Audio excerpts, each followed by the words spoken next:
Switch gears a little bit. You just heard an amazing tour of some of the best data on what we need to do to maintain our health, an end to illness. Now we're going to look inward and focus on how to motivate ourselves. Now we have a treat for you. Dr. Wayne Dyer has been called the father of motivation. What a wonderful name, the father of motivation. Dr. Dyer is one of the world's best speakers in the field of self-development, and he's with us here today to really give us some tips, some pearls on how each of us can overcome the obstacles that we face every day in self-motivation. You ready for a treat? Please help me in welcoming Dr. Wayne Dyer.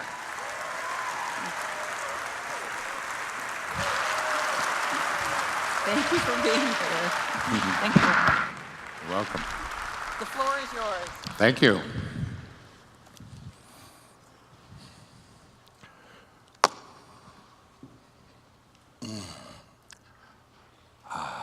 Good morning.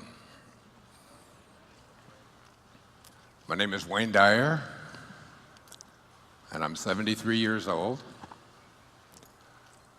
and I have sex almost every day. Thank you. Almost on Monday, almost on Tuesday, almost.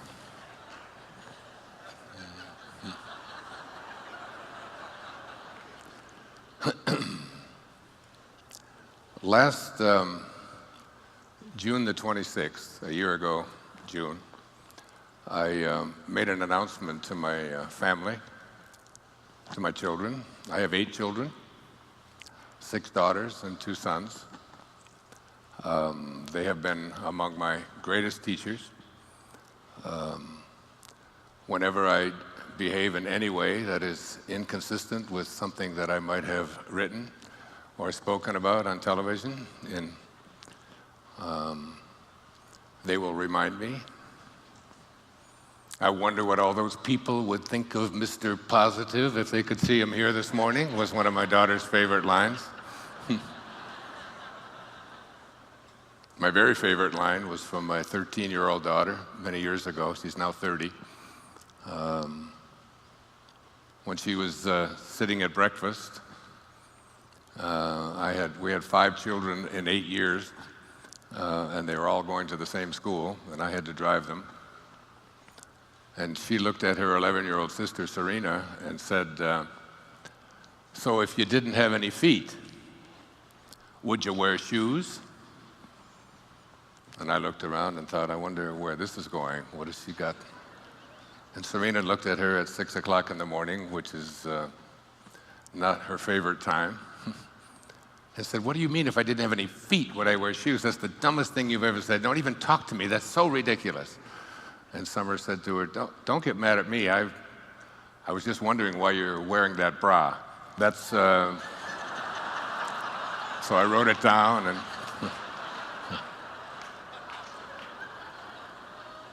and I followed them around for my material. I say, come on, say something stupid. I really need something to But on June the 26th of last year, I made an announcement to my family. I told them that I had written 41 books. Many of them I have been blessed to have appear on bestseller lists all around the world. And that I was not going to do that anymore.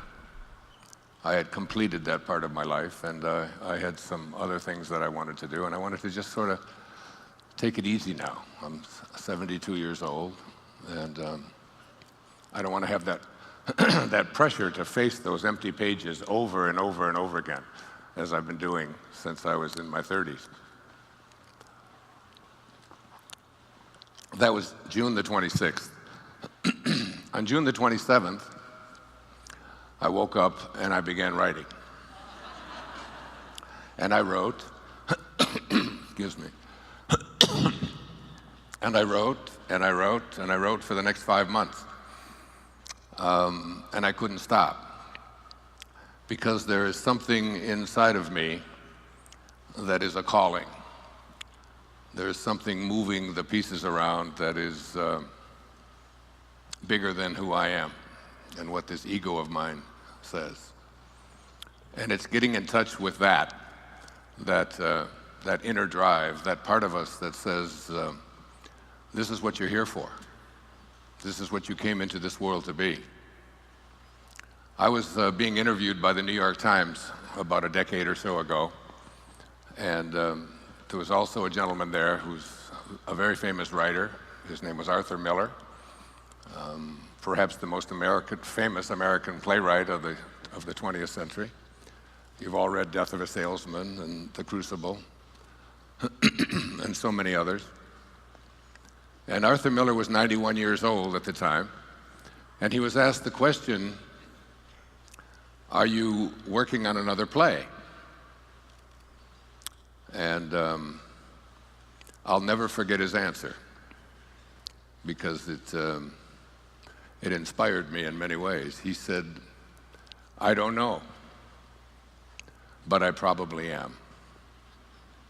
But I probably am. That there is something that calls all of us here. And I just want to speak a little bit about that in the time that I have here this morning. There was, I have said that if there is, I wrote these words out last night. If there is intelligence behind life, and there is every reason to believe that there is,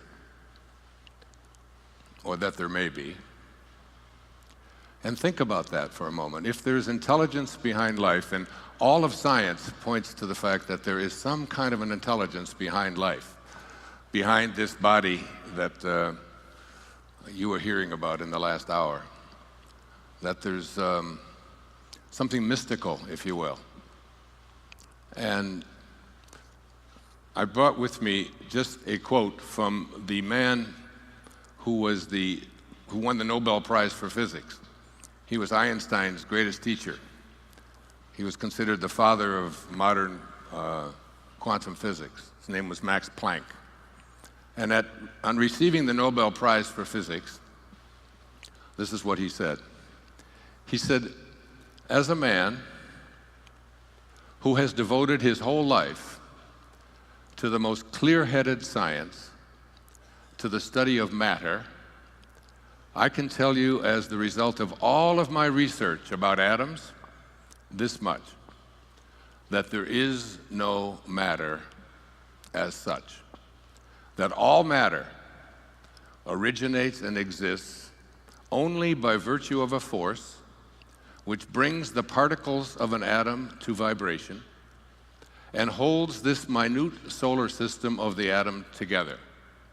We must, as scientists, all assume that behind this force is the existence of a conscious and intelligent mind. This mind is the matrix of all matter. This divine intelligence that is behind everything that is working in this body that we are so consumed with and so concerned about, and how to keep it healthy, that there is something beyond that. One of my favorite poets once observed, he said, what if you slept? And what if in your sleep you dreamed? And what if in your dream you went to heaven and there picked a strange and wonderful flower? And what if when you awoke, you held that flower in your hand? Ah, what then? Samuel Taylor Coleridge, who wrote The Rime of the Ancient Mariner, and I wonder when I ask that question, I've done it on a couple of my public television specials, to ask that question, do you really believe that such a thing is possible? Because as I wrote out last night, I said, if there is intelligence behind life, and there is every reason to believe that there is, then all of that intelligence must be innate in each creation of that intelligence. this universal mind, or this, whatever you want to call it, divine mind, the great Tao. I wrote a book 8 years ago called Change Your Thoughts, Change Your Life, which was based on the ancient teachings of the Tao Te Ching by a man named Lao Tzu, who wrote it 2,500 years ago, 500 years before the birth of Christ. And in that great tome, some call it the wisest book ever written, there's 81 verses, and I decided to write an essay on each of those 81 verses and how to apply it in today's life. He said, the great Tao, God, soul, this matrix behind all of life, he said, it does nothing, and yet it leaves nothing undone. He said, each and every one of you are doing nothing. You're all just being done. There is something moving the checkers around in this checkerboard that we call our life, that Arthur Miller was referring to when he said, I don't know, but I probably am.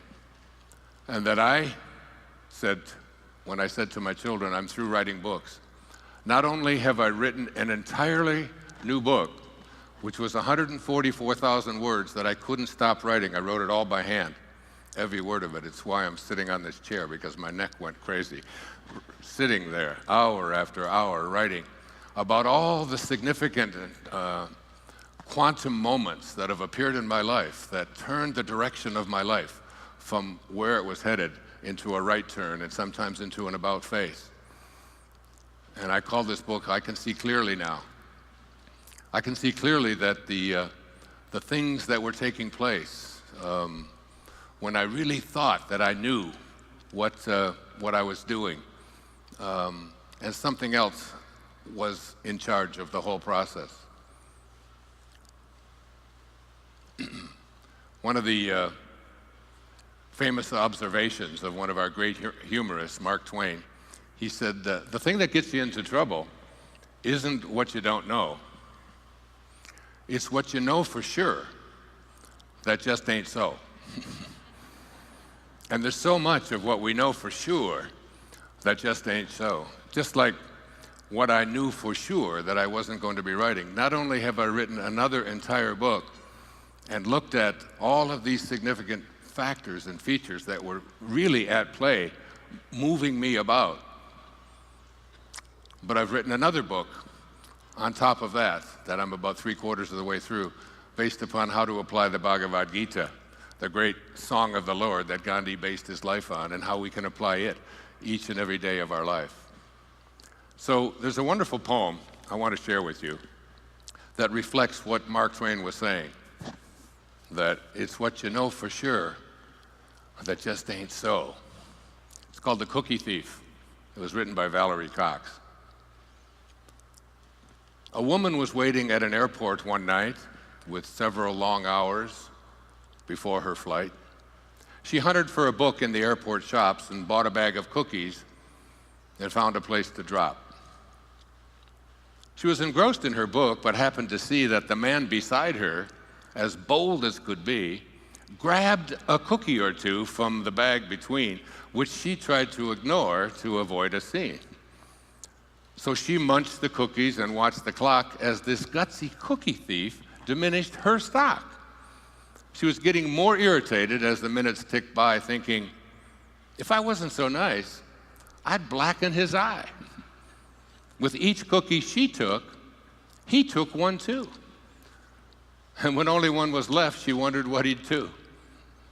And with a smile on his face and a nervous laugh, he took the last cookie and broke it in half. He offered her half as he ate the other. And she snatched it from him and thought, oh, brother, this guy has some nerve, and he's also rude. Why, he didn't even show any gratitude. She had never known when she had been so galled, and she sighed with relief when her flight was called. She gathered her belongings and headed to the gate, refusing to look back at the thieving ingrate. She boarded the plane, she sank in her seat, then she sought her book, which was almost complete. As she reached in her baggage, She gasped with surprise. There was her bag of cookies in front of her eyes. If mine are here, she moaned with despair, then the others were his, and he tried to share. Too late to apologize, she realized with grief that she was the rude one, the ingrate, the thief. Isn't that beautiful? Valerie Cox.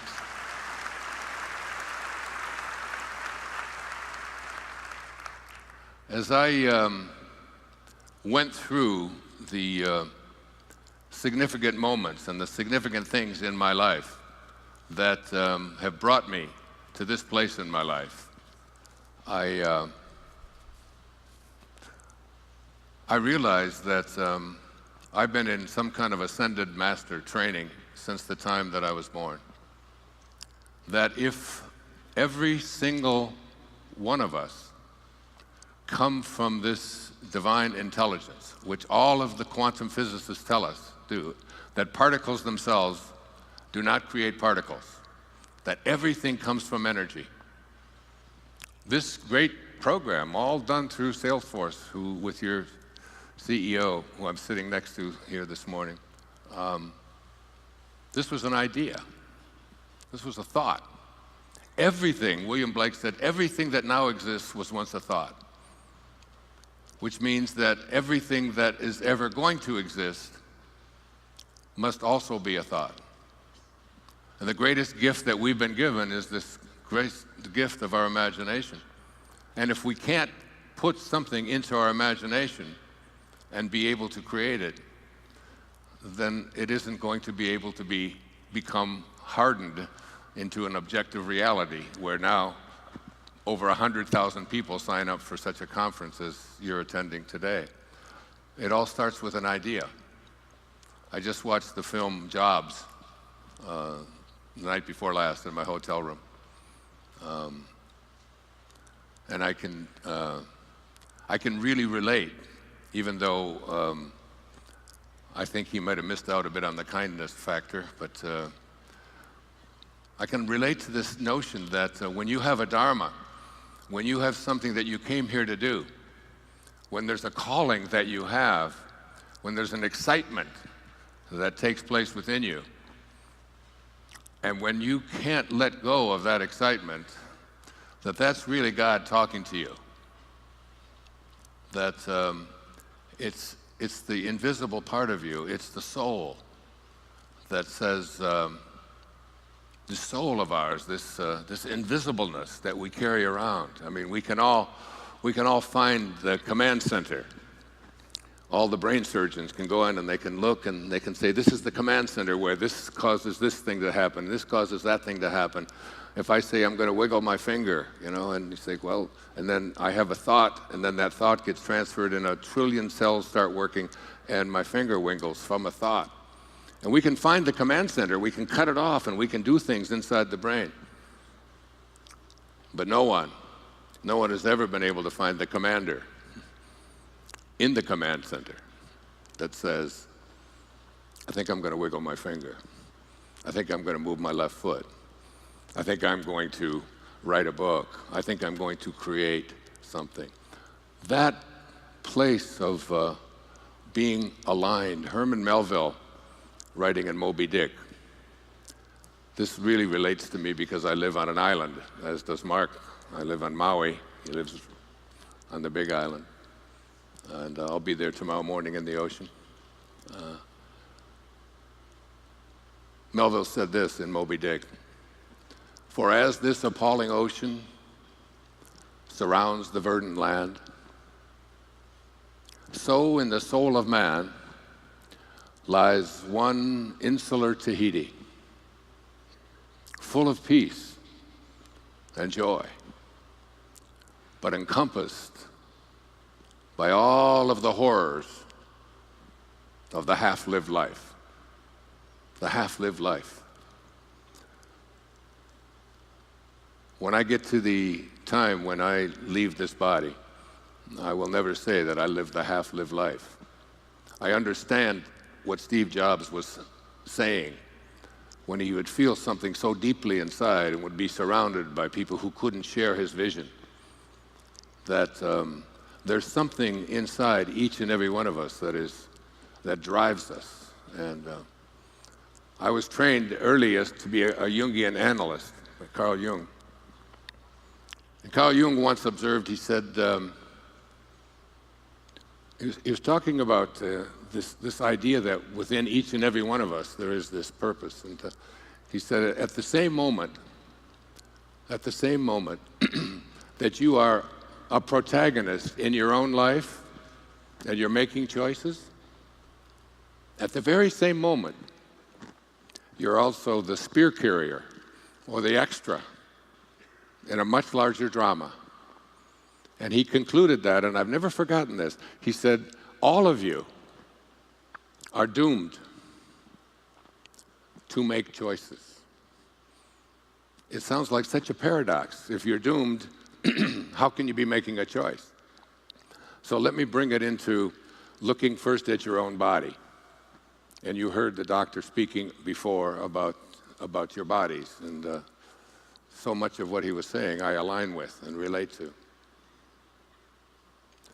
Our bodies are what we are given to live out this incarnation, this time on this planet. I happen to be given a male body that's about 6'2", and it has hair that used to grow on its head and now grows in its ears, and all of these things. This is what I was doomed to. I mean, I'm not going to be in a female body. I'm not going to be in a body that has brown eyes when I have blue eyes, and so on. So in a sense, you are given this body. But you also have choices to make. And the choices that you make within this sense of being doomed, which is what he meant when he said you're a protagonist in your own life, but you're also a spear carrier in a much larger drama. That there is something bigger moving all of these pieces around. And this thing that is bigger, that is moving the pieces around, is something that you have to align with. And you can align with it in your body by treating it well, by feeding it the applause line, real food, by exercising, by watching how you relate to this body. You can make a huge difference, but you're still in this context of being doomed to make choices. Now look at the rest of your life. All of the things that brought you to this place, to this day, right here in your life. And most of us have come into this, into this place where we don't recognize this fundamental truth that within each and every one of us, there is this, this capacity that I have in one of my most recent books called Wishes Fulfilled. I call it the I am discourses. The word I am. See, if you want to be able to change something about yourself or to align yourself with this divine mission in which you say, yes, I have been doomed to do all of these things, but there are choices that I can make. So that, Rumi said that at the moment you are born, a ladder is placed before you to help you to escape from this world. So here's this ladder, this metaphorical ladder that is placed before us, and there are rungs on this ladder until you reach the top. The top of this ladder, I call it divine love. It's what T.S. Eliot spoke about. I use a lot of poetry because I write a lot of poetry and read a lot of poetry and believe that poets can speak to us in language that is very different than what scientists often speak. T.S. Eliot said that we shall not cease from exploration.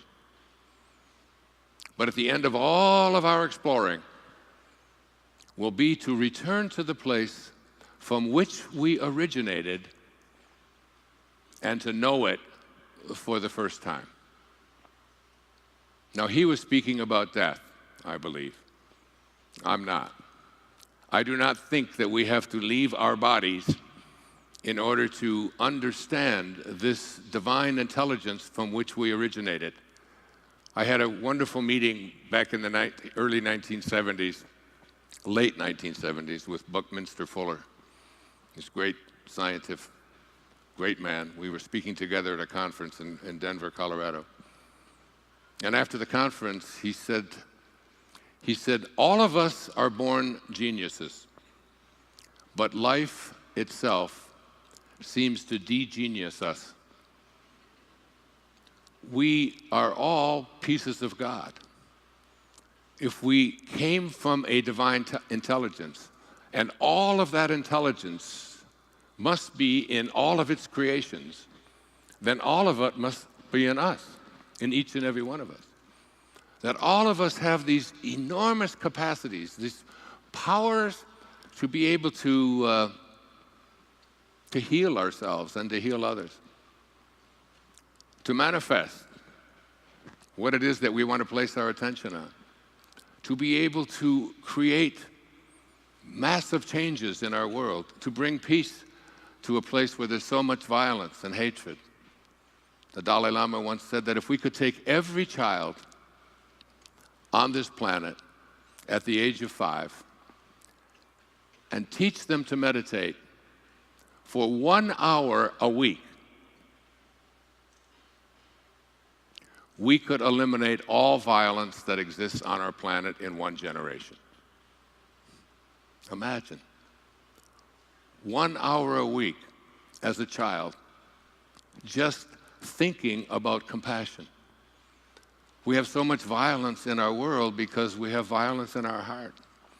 The violence that we have in our heart is because we have left our source of being, and we fill ourselves with rage and beliefs about who we are. But the truth is that most of us can't answer the simple question about who we are. I had a great teacher in India. His name was Nisargadatta Maharaj. My friend Deepak Chopra, who will be speaking here soon with me, introduced him to me. And I read his great work, I Am That. And he was asked the question, what is real? Master, what is real? And his response was, that is real, which never changes. Everything else is illusion. So, how does this apply to each and every one of us? What is there about you that has never changed? I have a picture of myself when I was 21 years old on the wall at home, and that was 50 years ago.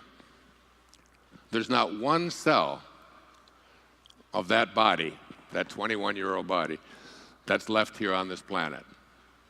It's all gone, every cell. And yet, I still persist. Here I am, in this body. And I sit here now in this 73-year-old body believing that this is me. But an hour from now, this body that I'm sitting in here will be a different body than the one I walked up onto the stage with. That everything in this physical domain is in a constant state of change, except for that invisible divine spark, the part of us that is real. And that part of us has a knowing about who we are and what we came here to be. Emily Dickinson, I just watched, Julie Harris just passed away about 2 months ago. And they announced that on TV, and I was watching, and she was 87 years old. And she portrayed Emily Dickinson in a film called The Belle of Amherst. She was from Amherst, Massachusetts, born in 1830. And so I ordered it. I had my children order this film for me, and they sent a copy of it to me. And it's a 2-act play. And it was Julie Harris just being Emily Dickinson, this recluse of a woman who wrote so much beautiful poetry and She once said that, and when it was over, I watched the thing by myself in my writing space, in my sacred place. And as I watched it, I stood up when the audience stood up, and I gave her a standing ovation for as long as the audience could. I could not stop myself. It was so brilliant and so beautiful, something I encourage you to do. Julie Harris was just magnificent. I couldn't imagine being on stage and being so brilliant for such an extended period of time. Because I could not stop for death, he kindly stopped for me. The carriage held but just ourselves and immortality. This quiet dust, she would say, holding up a handful of dust, this quiet dust was gentlemen and ladies and lads and girls, was laughter and ability and sighing and frocks and curls. This passive place, a summer's nimble mansion where bloom and bees fulfilled their oriental circuit, then ceased like these. My beautiful mother passed away last July 22nd. And 2 days later, after she was cremated, she was 96 years old, they gave us an urn with her ashes in this urn. And I held this urn up, and I look at it and I say, surely this is not my mother. Not this handful of dust. Surely all of you are not what your ego has convinced you that you are. All of my accomplishments, all of my possessions, my reputation, how I'm regarded by others, all that I own, all that I've created, this great company, surely you're not these things, because they're not real. They're not real in the sense that they're always changing, just as your body is always changing. Surely that's not you. And coming into contact with who you are is the lesson that I learned in writing I Can See Clearly Now. I lived in an orphanage the first 10 years of my life. My father walked out on his family. My mother had 3 boys in 4 years by the time she was 22. And I was born in 1940, and my brothers were born in 1938 and 1936. My father just decided that he couldn't handle this. He was an alcoholic. He spent some time in prison. He was a thief. He was, by all accounts, the most evil of people. The kind of man that I did find difficult to have any love for, who would just walk away from his family responsibilities.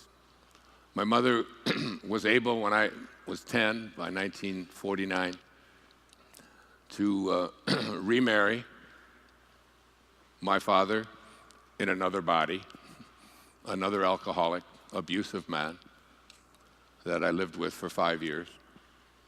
Because life gives exams, I guess, and if you don't pass them like algebra, you take it over until you get it. And that's what she did. And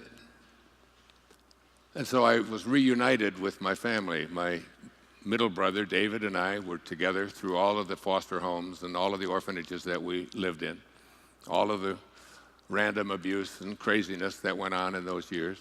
And we were finally reunited. And in the 4th grade at Arthur Elementary School on the east side of Detroit, I had a teacher. Her name was Mrs. Engels. And every day she would read to us.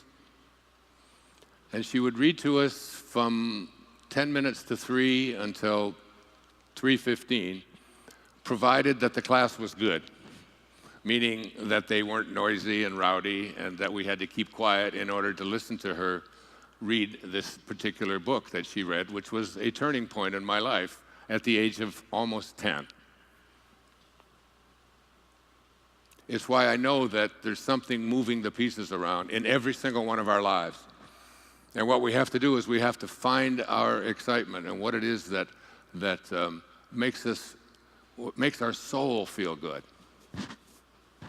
And then stay with that, independent of what others might say. So I became the enforcer in the 4th grade at Arthur Elementary School, because when anybody would start to talk, I would walk over to them, or I would get them and tell them that they were not going to get to hear the story. And nobody really was that interested in hearing the story except me. I was just enthralled by this story. And the story was The Secret Garden. It was written in 1909. And it was the story of a little orphan girl, only I was a little orphan boy, who had just been reunited with his family, just met my oldest brother, didn't even know him before, my brother Jim. And I was finally living in a family and had a stepfather, but he was drunk every day. But what I learned in reading The Secret Garden, listening to The Secret Garden, is that there is a secret garden inside each and every one of us, and that door opens inward. And there is a place within each and every one of us where we can see God at work. We can see God within ourselves. We can know that we are pieces of God. We are sparks of God. We must be like what we came from. We came from this intelligence that Max Planck spoke about, the matrix of all matter. And all of its creations must contain all of its intelligence, so that it's in all of us. The ability to have that secret place, that inner Tahiti, full of peace and joy. There was a little boy in that book named Dickon who always looked at the positive side of everything. He could just never talk about death, and he would never talk about sickness, and he'd never talk about what was wrong, because he said, what you talk about, you become. What you think about becomes your reality. I was 10 years old. It's almost as if I had to have a conversation with God before I got here. And because I told Serena, my daughter, many times, if you don't like the way I'm parenting, because she would always give me little lectures about how I was doing it wrong as she was growing up as a teenager. And I'd say, if you don't like the kind of father that I am, then you should be very careful and recognize that it isn't my fault. I'm just doing what I know how to do, and you picked me to be your father, and if you didn't like the kind of father that I am, you shouldn't have picked me, you should have picked someone else. And she looked at me and said, you mean to tell me that I picked you before I came in? I said, exactly. It's an infinite universe, and you had to get here, and you needed someone, and I was the one you needed, and Mom was the one you needed, and so you're telling me that I chose you? I actually chose you? I said, yes, you did. And you should be very careful when you make decisions like that. And her great line to me was, I must have been in a hurry. And I feel that as if I had a conversation with God before I came into this world, and God said to me, what is it that you would like to do while you're here this time around? And I said, I'd like to teach self-reliance. That's all I've done since I've been here. I've written 41 books on this subject of relying upon yourself and trusting in yourself and going within. As my evolution has taken place, my writing has taken place. I've written from my heart all these years. And God said, then we better get your little ass into an orphanage. Because when you're in there, you will learn to rely upon yourself, because there's not going to be anybody else there to do it for you. And I look at the first 10 years of my life and taking care of my brother David, who was 16 months older, much smaller. He was very sickly, and I had to struggle to help him and to keep bullies away from him and so on. I can look at those 10 years of my life as the early training ground. My stepfather was a Roman Catholic, And on Tuesday nights in 1953, when I was 13 years of age, there was a very famous comedian, American comedian. His name was Milton Berle, and they had the Milton Berle Show, sponsored by Texaco. Uncle Milty, some of you might remember. But opposite the Milton Berle Show on Tuesday nights was another show. There were only 3 channels in those days. We had a little black and white Admiral television set. We'd sit around and look at this. And there was this man who would lecture on Tuesday nights opposite Milton Berle. His name was Bishop Fulton Sheen. And my stepfather, Bill Drury, loved to watch Bishop Sheen. And I used to come, and I was 13 years of age, and I would watch Milton Berle only on the commercials, because Bishop Sheen fascinated me so much that I would actually bring a notepad, and I was taking notes on what he would say. And the name of his show, does anybody remember the name of his show back in 1953? It was called Life is Worth Living. In the 41 books that I've written, the subtitle on every one of them could have been, Life is Worth Living. There is something deep within each and every one of us that allows us to know that life is worth living and that we can make a difference in this world. And whatever it is that creates that excitement within us is really our connection to God. When Muktananda, the great Indian saint, would have people come to his ashram, and as they would enter the ashram, he would ask them the question, do you know the difference between good and God? And if people would say no, they didn't know, he would take his hand and he would go like this and make a little 0. And he'd say there's 0 difference between good and God. So whatever it is that makes you feel good is really God. If it's your soul that makes you feel good, and if it doesn't inhibit anybody else from being able to feel good, then that's your dharma. And you have to go with your excitement.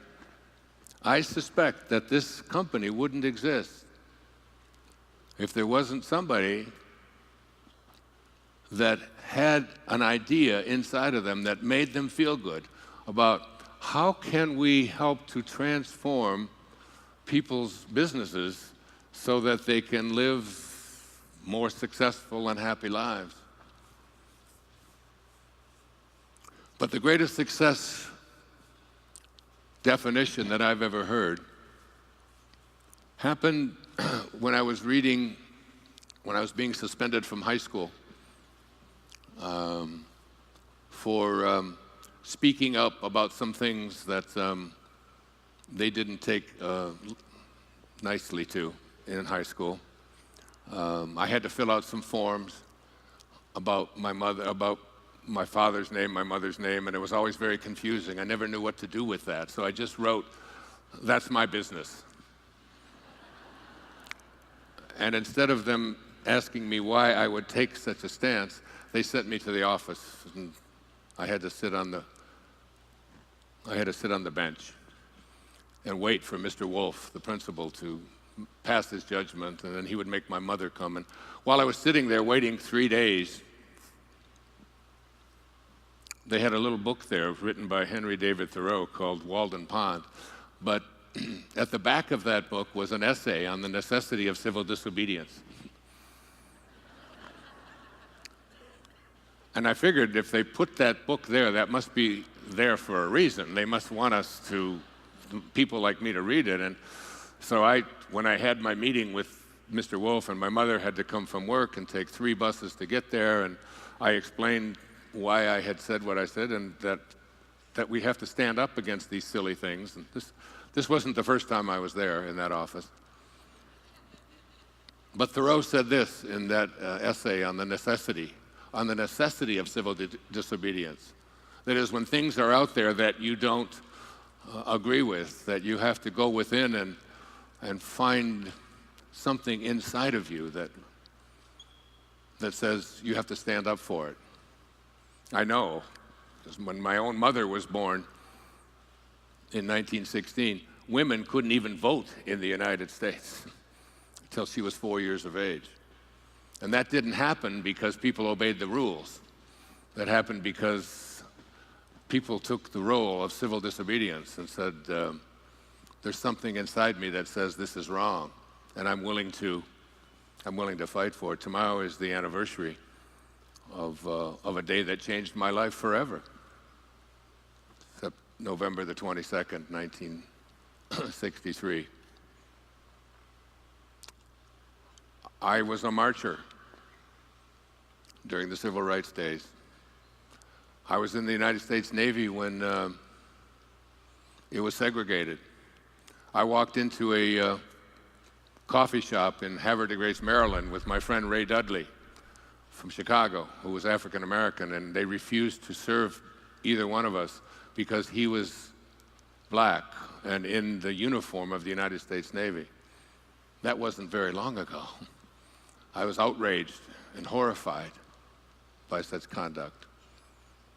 And the man who said, we're going to change that,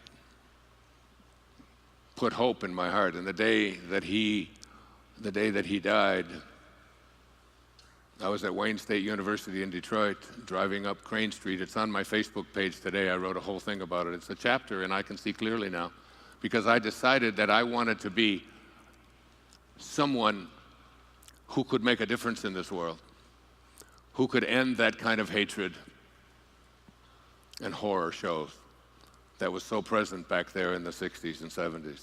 The United States Navy was segregated when I was in it, and it was an outrage to my soul. And I'd just like to say a little prayer, I guess, for the 50th anniversary of this man who made me believe that one person can make a difference. He put hope in my heart and in my soul. And Thoreau's definition of success was this. He said, if you advance confidently in the direction of your own dreams and endeavor to live the life which you have imagined, you will meet with a success unexpected in common hours. That's what my life has been about. It's been dedicated to this idea of advancing confidently in the direction of my own dreams and endeavoring to live this life which I have imagined. And the key word there is dreamed and imagined. Your imagination is your greatest gift. Anything that you can place into your imagination can harden into a reality if you follow very specific principles. I outlined them in detail in Wishes Fulfilled. If you begin to assume the feeling of a wish fulfilled, if you begin to know within your heart that what it is that you came here to be and came here to do. I was so blessed as a young doctoral student to have as a mentor a man many of you read when you were in college. His name was Abraham Maslow. He's most famous for his hierarchy of needs. At the top of this pyramid, he said, there is something inherent in each and every one of us.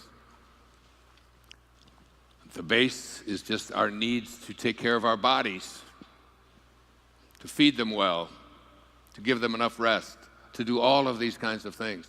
And then our needs to belong, and our needs to fit in, and our needs to be loved. These are all part of this hierarchy of who we are as human beings. But at the very top is this apex, this little corner of the pyramid. It's called self-actualization. To actualize your life in the way that you came here to actualize it. And Maslow said that there are certain people who come into this world who live from a self-actualized perspective. And there's certain things about them, there's certain qualities that they possess. There's a certain way that they go about their life. and that they're very seldom understood. I thought about that a lot the other night as I was watching Jobs. I think about it as I was sitting next to your CEO, Mark. And I think about it in terms of my own life. Because so many people are willing to come into your life and tell you what your dharma ought to be. That you should be doing this. That you should live that way. That when you place your thoughts on what other people want for you, or when you put your thoughts so much on what you don't want, or what's missing, or what you can't have. And self-actualized people don't think like that. The day that I became acquainted with Dr. Abraham Maslow was because the principal in the school where I was a school counselor got the flu. And she changed the whole course of my life that day when she got the flu. Because she got the flu and was sick, I had to address the entire parents group of the school that I was teaching at in Michigan, Mercy High School. And that, the day after Labor Day, in 1966, I addressed the students and their parents on what I had a vision for what the school year was going to look like. I was 26 years old. I had just received my master's degree and was ready to peruse all of the different ways of studying for a doctoral degree. I was going to study Jungian analysis. I was going to study Skinnerian approach to psychology. I had all of these ideas on what I wanted to do. And a girl named Nancy Armstrong walked into my office. Now, these are quantum moments. Maslow called them peak experiences. She walked into my office, and I look back at this as I wrote, I Can See Clearly Now, and I think about this so profoundly. It was like she handed me a book. It was a compendium of great contributors, Yeats and Freud, and I mean every scholastic area of inquiry was in there. There was about maybe 80 or 90 essays in there. And she said, "My mom heard you speak last night, and she was so taken by what you said that she got this book because she's a member of something called the Book of the Month Club. And the Book of the Month Club gives a bonus to people for buying so many books, and they gave her this, and she's never going to read it, but she thought because of what you said last night, you would like it." And I read this collection of writings, and I looked at it, and I thought, this is interesting. And that afternoon, I was to go down and file my plan of work for my PhD program. And rather than drive down and face the traffic going into downtown Detroit, I was at the University of Michigan and Wayne State University, I sat and read an essay called The Whole Man by Abraham Maslow. And Maslow was the first person that I'd ever seen in the field of psychology who spoke about we should not be assessing who human beings are and what they're capable of doing based upon what's missing or what's wrong or what they can't do or their weaknesses. We shouldn't study neurology, neurological disorders. We shouldn't study how psychotic people are or how neurotic they are. We should look at the greatest achievers who've ever walked among us, know that they all came from the same intelligence, and recognize and help people to find that within themselves.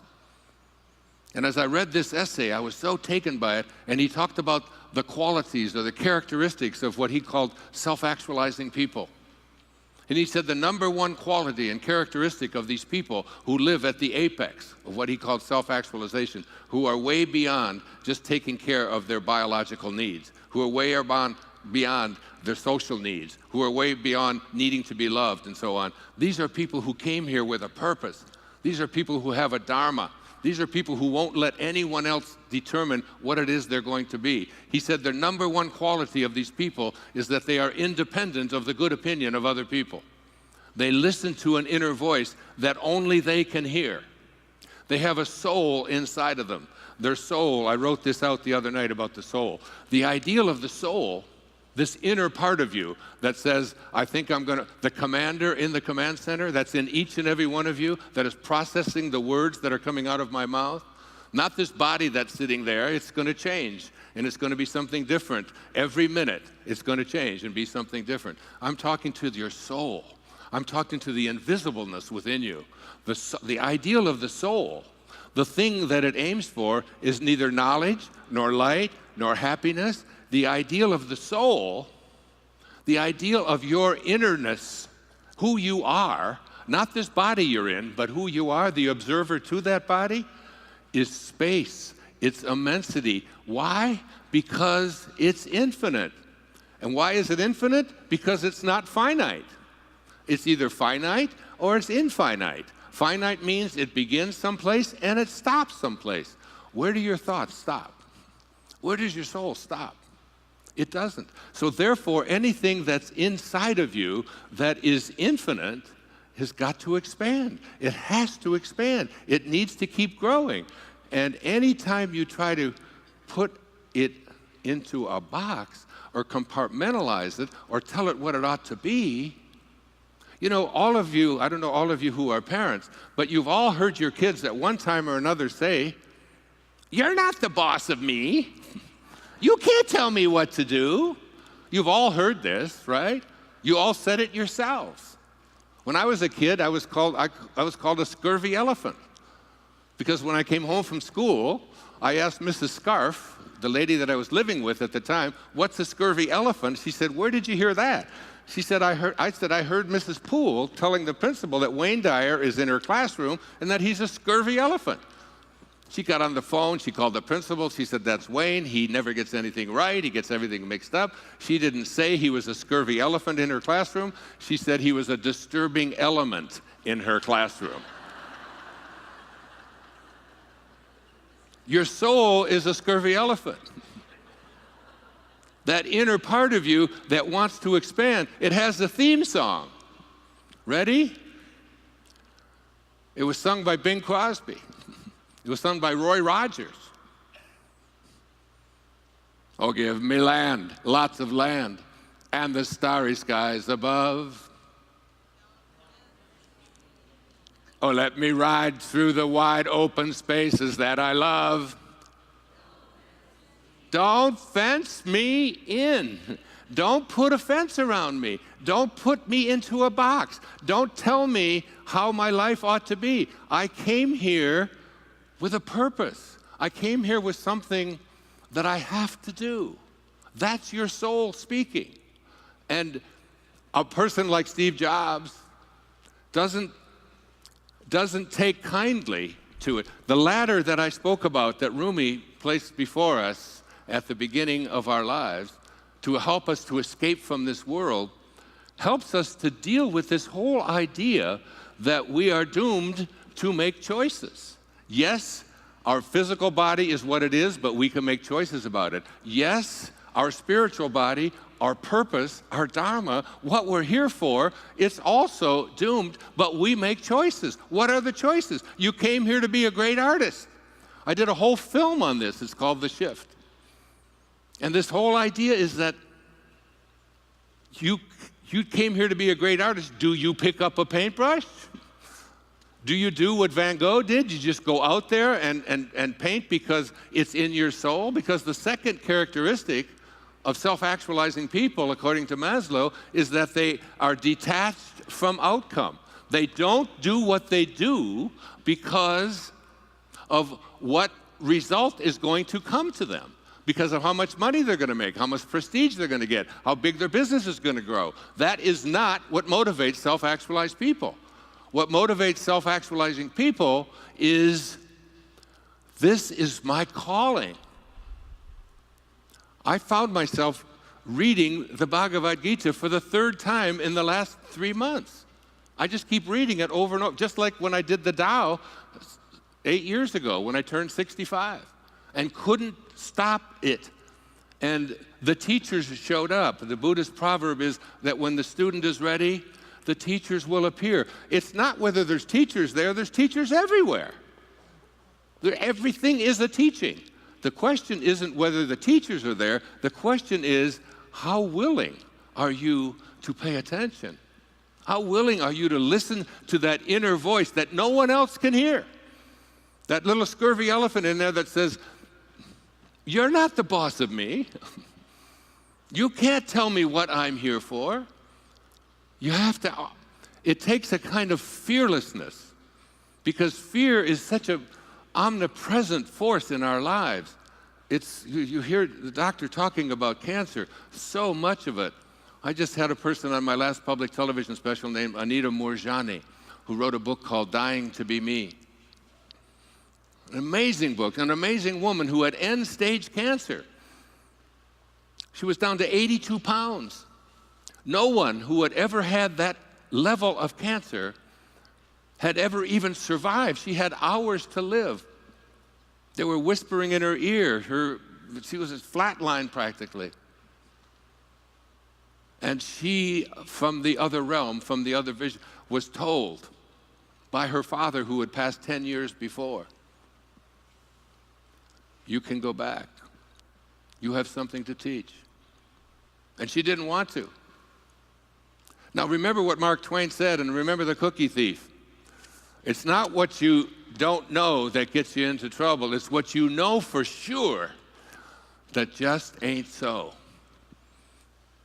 My philosophy has always been have a mind that's open to everything and attached to nothing. Open to everything. All things are possible. Jesus said it so beautifully in the New Testament, I don't have to say it. With God, with your highest self, with this place of divine love, all things are possible. And when you have this knowing within, this is what I'm here for. This is the song I came here to play.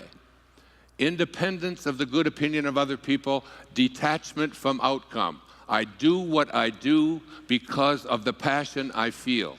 I am not here because of what you paid me to be here for. I am not here because of any need that I have to sell another book.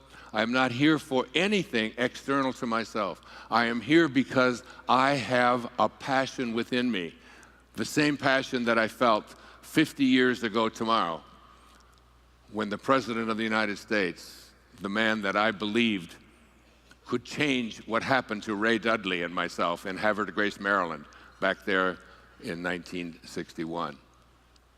That we can, when we get something into our hearts, a different kind of love.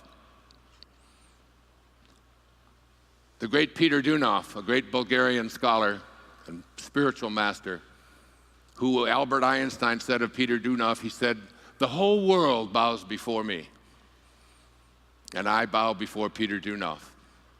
Peter Dunov, in 1944, the year that he died, when the country of Bulgaria was overrun by the Nazis, was the person responsible for not one Jew being sent to the concentration camps, because he contacted the Tsar and was able to keep them from sending the people that were on the trains.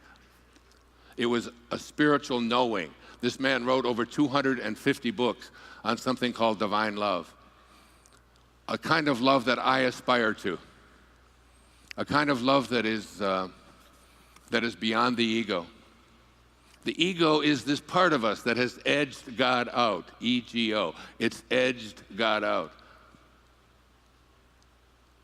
Rabindranath Tagore, the great Indian poet, said, speaking of the ego, I went out alone on my way to my tryst. But who is this me in the dark? I step aside to avoid his presence, but I escape him not.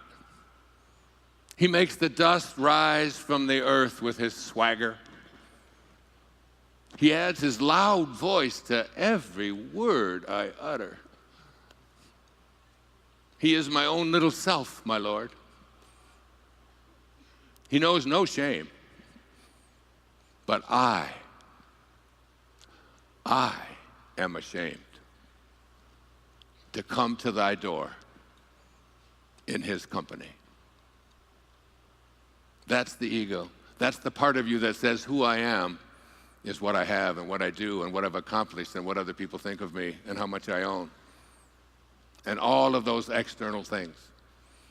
Maslow said that self-actualizing people do not even see appearances. They see the unfolding of God in everything and everyone they encounter. Much like Mother Teresa, whose presence I was graced to be in 1989.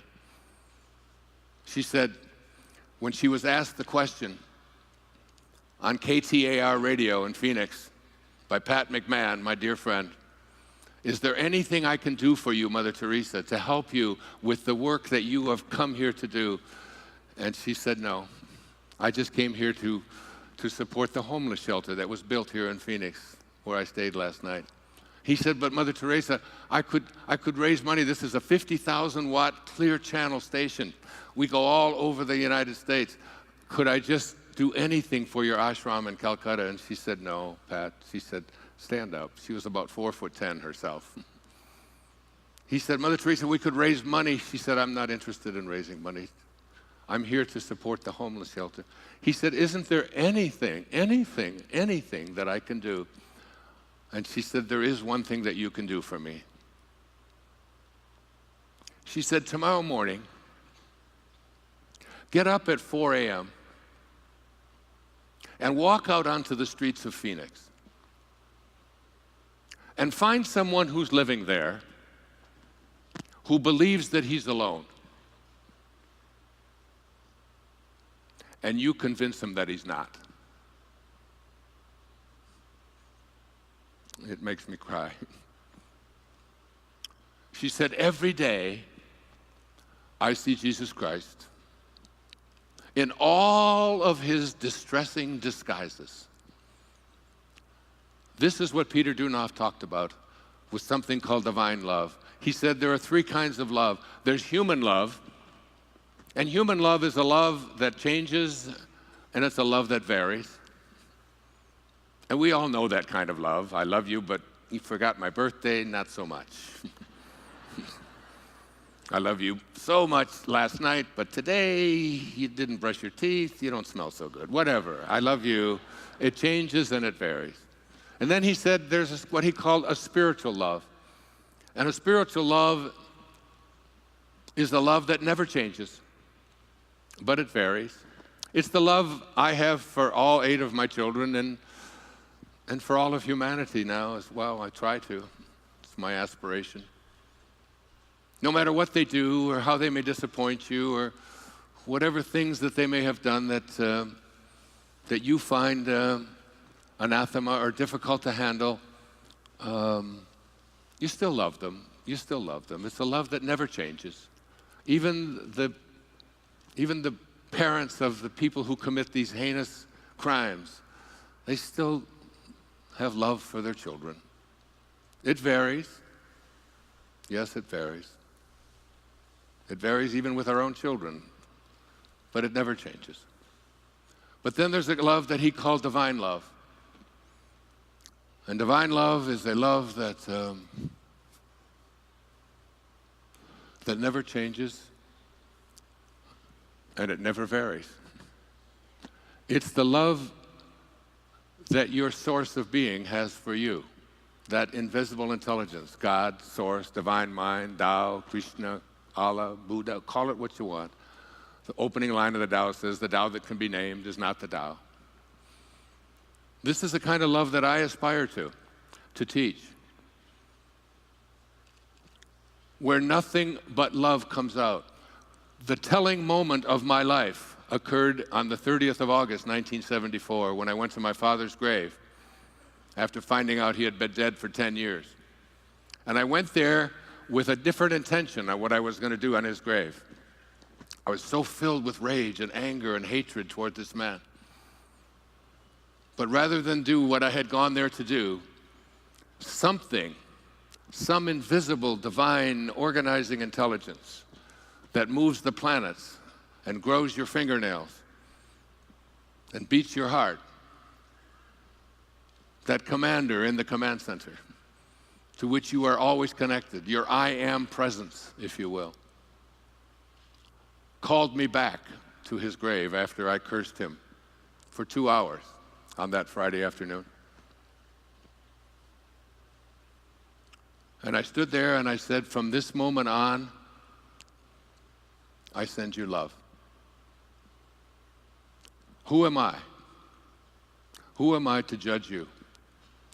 You did what you knew how to do. given the conditions of your life. And when I left that gravesite, I was a completely changed man. Alcohol hasn't touched my lips since that day. I walked away from it. I got myself into the best shape of my life. I began running, and relationships began to change. The right people, the right woman came into my life. My children began to appear. Because when you advance confidently in the direction of your own dreams and endeavor to live the life which you have imagined, you will meet with a success unexpected in common hours. Everything about my life changed. My writing took on a whole different flavor. Before, I was stuck. I checked into a motel room, the Spindrift Motel in A1A in Fort Lauderdale, Florida, and I wrote a book that today has over 100 million copies in print in 47 languages, called Your Erroneous Zones. It came because the rage was gone. Mark Twain once said that forgiveness is the fragrance that the violet sheds on the heel that has crushed it. That's divine love. It's the love that Hafiz spoke about. Even after all this time, the sun never says to the earth, "You owe me." Just think what a love like that can do. It lights up the whole world. If we can get the hatred out. I brought a poem. I just did a new public television special. And I closed it with this. We built a treehouse. It'll be airing beginning in June. And I speak about divine love, and I do a seminar every year in Maui. You're welcome to come. Well, you're almost welcome. It's almost sold out. But I do it with, this year I'm doing it with Anita Moorjani, myself, and Immaculée Ilibagiza, the brilliant Rwandan woman who survived the Holocaust of 1994 through her faith in God. Saints that I'm going to be presenting divine love 2 days in January. But this is one of the favorite poems. It gives me what my kids often call the tinglies. That goose flunch. Goose? Did I say goose? It's like goose, only it's goose. Goose flesh. It's called In a Treehouse by Hafiz. And we built this beautiful treehouse, and it's you'll love it. You'll see it on PBS. Light, said Hafiz, will someday split you open, even if your life is now a cage. For a divine seed, the crown of destiny is hidden and sown on an ancient fertile plain that you hold the title to. This is where you came from. This is what I spoke about with T.S. Eliot when I first came out. This whole idea that there is an intelligence that you will come to know. Listen, for a divine seed, the crown of destiny is a hidden and sown on an ancient fertile plain that you hold the title to. This is your destiny. Love will surely bust you wide open into an unfettered, blooming new galaxy. Even if your mind is now a spoiled mule, a life-giving radiance will come. The friend's gratuity will come. Oh, look again within yourself, for I know you were once the elegant host to all the marvels in creation. From a sacred crevice in your body, a bow rises each night and shoots your soul into God. Behold the beautiful, drunk, singing one from the lunar vantage point of love. He is conducting the affairs of the whole universe while throwing wild parties in a treehouse, on a limb, in your heart. Hafiz. Poetry, so beautiful.